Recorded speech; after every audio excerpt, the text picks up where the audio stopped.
Rise and shine mga ka-RSP, narito na po ang gabay, patnubay, palala at prediksyon ni Master Hans Kua ngayong August 13, Wednesday.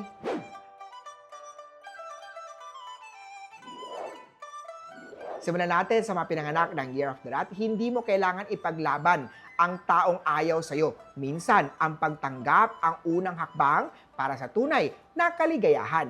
Yellow at 4.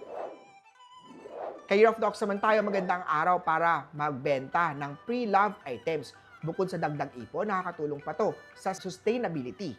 Blue at 6.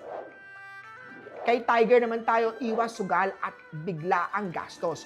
Ghost month is not the time para sa mga risk. Mas mainam ang ligtas at planadong hakbang sa pera ngayong Ghost month.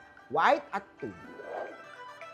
Sa mga Year of the Rabbit naman tayo, huwag kang bumalik sa taong iniwang ka habang nangangailangan ka. Unahin ang sarili at tunay na pagmamahal. Silver at 5. Kay Drago naman tayo, magtabi ng pera para sa spiritual protection kits. Panahon na para alagaan, hindi lang ang material, kung hindi ang spiritual aspect mo.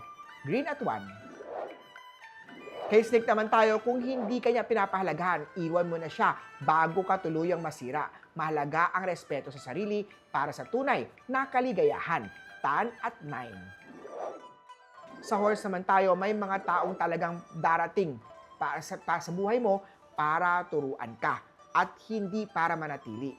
Yakapin ang aral na to at mag-move on. Gold at 7. Sa Year of the Goat naman tayo, ayusin ang laman ng wallet, alisin ang resibo at basura, panatiling malinis para magdalang swerte sa pera. Pink at 8. Kay Monkey naman tayo, iwas bigla ang gastos, lalo na sa online ads. Mas maganda ang planado at maingat sa paggastos. Violet at 3. Rooster naman tayo, magandang araw para bumili ng protection charm para ligtas ang sarili laban sa negative energy ngayong Ghost Month. Green at 6.